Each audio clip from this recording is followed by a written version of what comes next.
नमस्कार, आप देख रहे हैं हरियाणा डायरी और मैं हूं आपके साथ आयुष्पाल। हरियाणा विधानसभा सत्र में मुख्यमंत्री नायब सिंह सैनी ने हिंद की चादर 9वीं पातशाही श्री गुरु तेग बहादुर जी के 350वें शहीद दिवस को समर्पित एक सरकारी प्रस्ताव पेश किया, जिसे पूरे सदन ने सर्वसम्मति से पारित कर दिया है। अपने संबोधन में मुख्यमंत्री ने गुरु जी के बलिदान को भारतीय सभ्यता की आत्मा और धर्म की रक्षा का सबसे बड़ा प्रतीक बताया।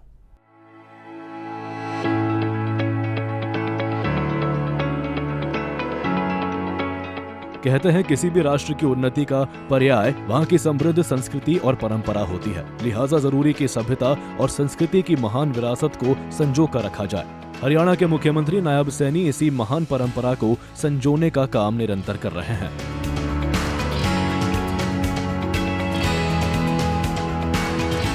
दरअसल हरियाणा विधानसभा के सत्र में मुख्यमंत्री ने श्री गुरु तेग बहादुर जी के 350वें शहीदी दिवस को समर्पित एक सरकारी प्रस्ताव पेश किया और बताया कि कैसे अगस्त 2025 में सदन ने गुरु जी के 350वें बलिदान दिवस को भव्य रूप से मनाने का संकल्प लिया था।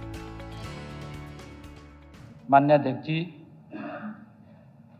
गुरु तेग बहादुर जी का जीवन और उनका बलिदान भारतीय सभ्यता की उस आत्मा का प्रतीक है जिसने सत्य, धर्म और मानव गरिमा की रक्षा के लिए स्वयं को न्यौछावर किया है।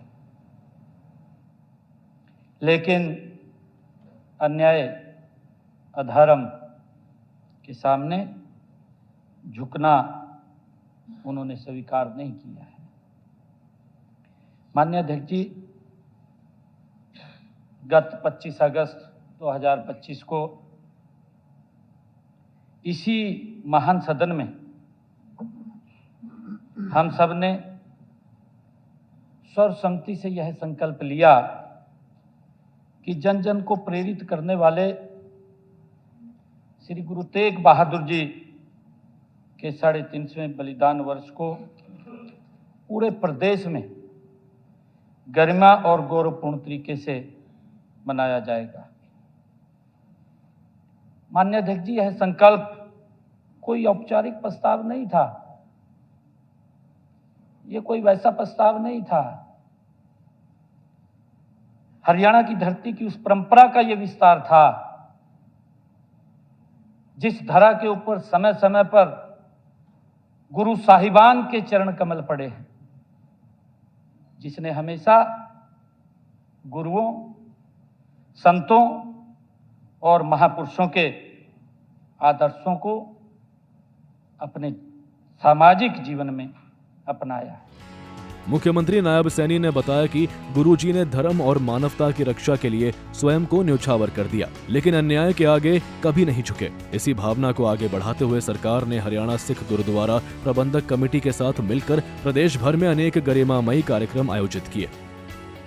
हम गुरु तेग बहादुर जी का 350वें बलिदान दिवस बड़े पद्धर के ऊपर मनाना चाहते हैं। माननीय अध्यक्ष जी, इसी महान सदन में पिछला जो मानसून सत्र था, 26 अगस्त को इसी महान सदन के अंदर हम प्रस्ताव लेकर के आए। जब हम ये प्रस्ताव लेकर के आए तो हमारे इस महान सदन के नेता चौधरी भूपेंद्र सिंह हुड्डा जी भी मौजूद थे। जब उसके ऊपर प्रस्ताव पर चर्चा चल रही थी तो चौधरी भूपेंद्र सिंह हुड्डा जी ने खड़े होकर के कहा, मैं धन्यवाद करना चाहूंगा इनका कि इसके ऊपर चर्चा नहीं करनी चाहिए, सर्वसम्मति से पास किया जाए इसको। और माननीय अध्यक्ष जी, सभी महान सदन ने इस प्रस्ताव को सर्वसम्मत पास किया। माननीय अध्यक्ष जी, यह बैठक हरियाणा की लोकतांत्रिक परंपरा और सांस्कृतिक एकता का एक सुंदर उदाहरण बनी।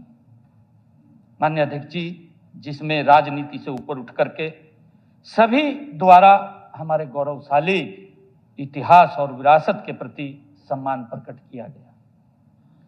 माननीय अध्यक्ष जी, मुझे ये कहते हुए गर्व भी हो रहा है कि इस सदन के उस संकल्प को प्रदेश सरकार ने पूरी निष्ठा, संवेदनशीलता और सामाजिक सहभागिता के साथ धरातल पर उतारने का काम ये हमने किया। मुख्यमंत्री नायब सैनी ने गुरुजी के साथ साथ उन वीर नायकों को भी श्रद्धांजलि दी जिन्होंने उनके मिशन में प्राण त्याग दिए। उन्होंने दादा कुशाल सिंह दहिया, भाई जैता जी, भाई दयाल जी, भाई सतीदास जी और भाई मतीदास जी के अद्वितीय बलिदान को भी याद किया। आखिर में मुख्यमंत्री ने 3.25 करोड़ हरियाणा वासियों की ओर से प्रधानमंत्री का आभार जताया गया और सदन से इस गौरवमयी प्रस्ताव को पारित करने का अनुरोध किया, जिसे ध्वनि मत से स्वीकार कर लिया गया। यकीनन मुख्यमंत्री नायब सैनी देश की गौरवमयी परंपरा को निरंतर आगे बढ़ा रहे हैं। ब्यूरो रिपोर्ट, सूर्य समाचार।